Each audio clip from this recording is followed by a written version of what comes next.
أعوذ بالله من الشيطان الرجيم. بسم الله الرحمن الرحيم. الحمد لله رب العالمين، والصلاة والسلام على سيدنا وحبيب قلوبنا أبي القاسم محمد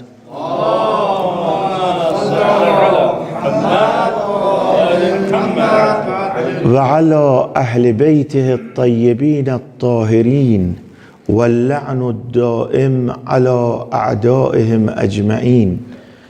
كيف يتفوق طالب العلم؟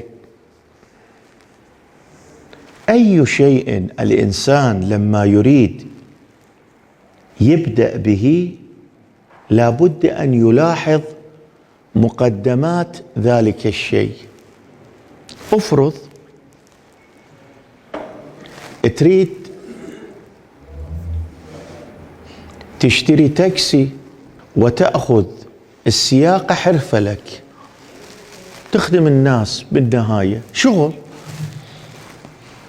لابد أولا أن تتعلم السياقة، تكون خبير.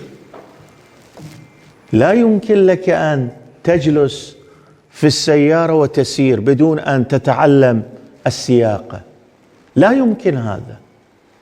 الشخص الذي يريد يصبح سائقا ويشتري تاكسي حتى على كل في هذه الحرفة يخدم الناس، لابد أن يلاحظ مقدمات هذا الشغل، يلاحظ بأنه أكو أصول في بدء الأمر، يتخذ هذه الأصول حتى يصل إلى النتيجة. طالب العلم أيضا يريد يخدم الدين، يضحي بنفسه لأجل الدين تضحية. تدرون صعب الطريق. أنتوا انظروا إلى علماء السابقين كيف عاشوا، وانظروا إلى زماننا هذا. العيشة بالنهاية صعبة، ولكن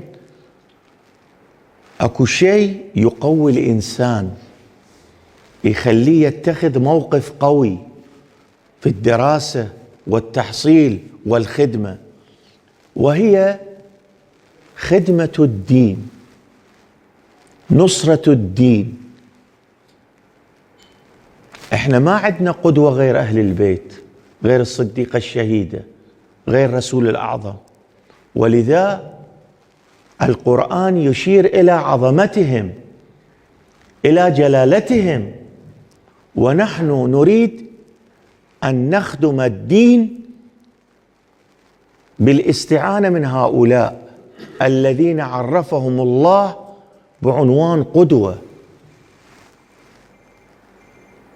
ماكو أكبر من هذه الخدمة في العالم، في الدنيا.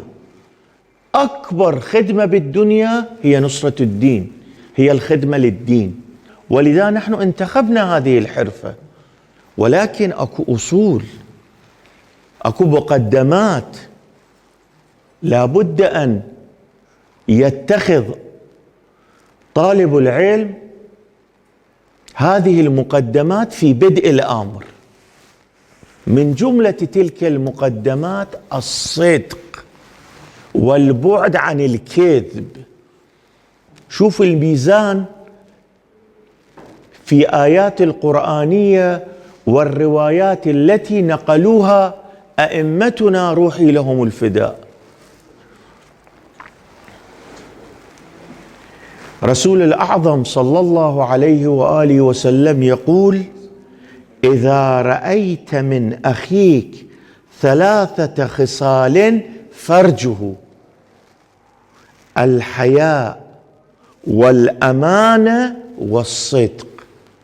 بالنهاية الإنسان يحتاج إلى صديق، يحتاج إلى شخص يلتجئ إليه في بعض المواقع كالمباحثة، كالمناظرة العلمية، على كل كالخدمات الموجودة في حياة الدنيا.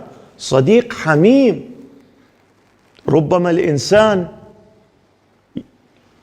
ينصدم في الدنيا بمشاكل في حياته في عيشته، يطلب من صديقه أن يساعده. رسول الأعظم يقول إذا شفت في أخيك 3 خصال كون بالنسبة إلى هذا الشخص عندك أمل.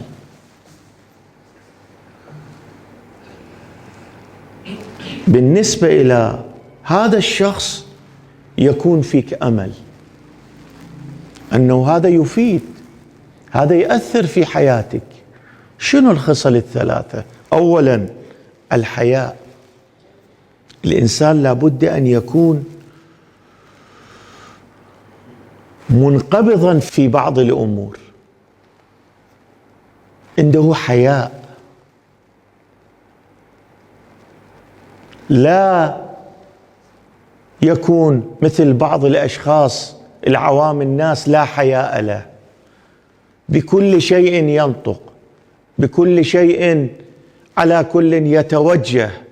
لا بد أن تكون في خلقك وأخلاقك وعملك تبين الحياء في وجودك. لا بد أن تكون في حياة الدنيا، لا بد أن تتخذ هذه الصفة بحيث لما ينظرون إليك يرونك أنت على ميزان. الحياء ميزان الإنسانية. ذولا اللي يستحون يحجون الكلام هؤلاء يسقطون في المجتمع. لما يريد يتكلم بجد لا ينظرون إليه الناس. هذا قاعدة أنتم تشوفوها في حياة الدنيا، ما يحتاج أوضح. والأمانة، شوف رسول الأعظم يشير إلى الأمانة. الأمانة مو بس يعطيك شيء تحفظه بالبيت، لا، في الكلام يعطيك كلام أمانة تكون يمك، عند سر أمانة يمك. احنا بعضنا مع الأسف، وأنا أشير إلى نفسي، الشيء الذي سر بالعجل نريد النشرة، هذا حرام، هذه أمانة عندك لا يجوز. كيف تبث هذه الأمانة؟ كيف تتجرأ لبث مثل هذه الأمانة التي الأخ أمن بك ونقلها إليك؟ وخصلة الثالثة الصدق. كون صادق، الناس يشوفون الصدق في وجناتك. إذا تريد تصير طالب علم تفيد المجتمع لازم تنظر إلى كلمات الأئمة، إلى رسول الأعظم. إذا كنت صادق الله يرتب لك الأمور، العمل يصير طاهر، هذا العمل يأثر. مو إحنا بالنهاية نريد نتكلم ويا الناس، نريد نعطي إنذار للمجتمع، لأنه فلولا نفر من كل فرقة، يشير القرآن إذا رجعوا فلينذروا قومهم إذا رجعوا إليهم. بالنهاية لابد أن يكون الكلام صدق حتى الناس يقبلون الكلام، وإلا إذا انكشف عند الناس أنك ليس صادق في نقل الكلام يولون وجههم عنك، لا ينظرون إليك. وأنت طالب العلم، أنت وظيفتك النصيحة، أنت وظيفتك بيان الحقائق، وظيفتك بيان الدين. ولذا إذا تكون بإخلاص وصدق تنقل الكلام الله يرفع كلامك.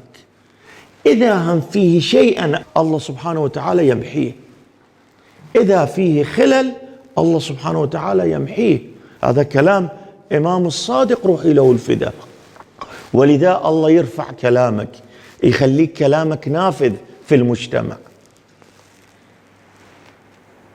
عليكم بالصدق. شوف رسول الأعظم شلون ينصحنا إلى أن نتخذ هذه الصفة في وجودنا، نتخلق بهذه الصفة.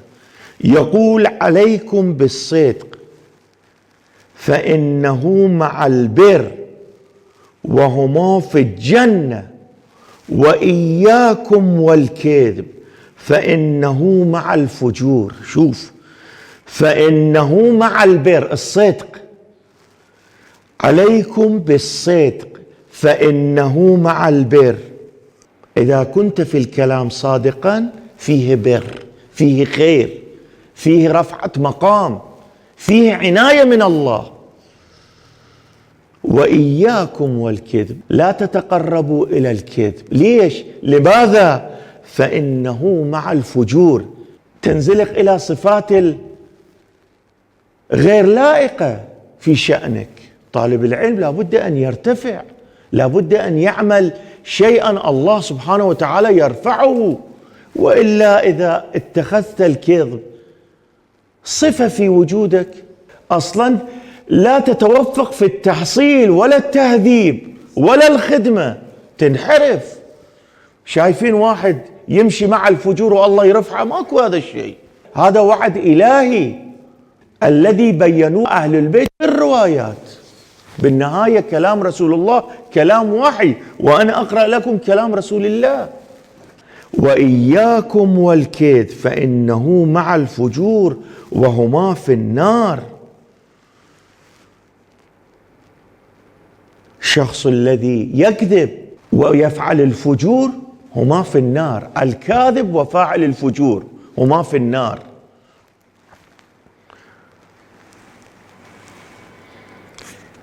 إمام أمير المؤمنين يشير إلى علامة الإيمان، وايد مهم. شوف طالب العلم عزيزي، أنت تريد تخدم الدين، أنا أنقل لك الطريق، طريق الذي مجرب، وعلماؤنا وصلوا بواسطة هذا الطريق إلى مرتبة العالية. أنت لا تفكر قبر العالم الفلاني المحدث الذي الله سبحانه وتعالى نوره بنور أهل البيت قبل موجود بالحرم قوترة، لا، هذا عناية من الله. لماذا؟ لأنه اهتم بعلامات الإيمان. الآن علي بن أبي طالب يعطيك الطريق، تريد تصل إلى مرتبة عالية، اسمع: الإيمان أن يؤثر الصدق حيث يضرك على الكذب حيث ينفعك. ربما أنا إنسان إذا أكون صادق يضرني، الكذب ينفعني، ولكن المؤمن علامة شنو؟ علامة أنه مع أنه الصدق يضره يصدق، لا يأخذ الكذب مأوى إليه حتى أنه على كل أموره تمشي، لا، يروح مكان يسألون منه أنت عندك فلان شيء؟ هو عنده، وإذا يقول ما عندي يصل إلى شيئا من الدنيا، ما يقول عندي، يتجاوز عن هذا الشيء الدنيوي. هذا علامة الإيمان، علامة الدين. طالب العلم لابد أن يراعي هذه الأمور. وإن شاء الله نستمر بالكلام بالجلسات الآتية، والحمد لله رب العالمين.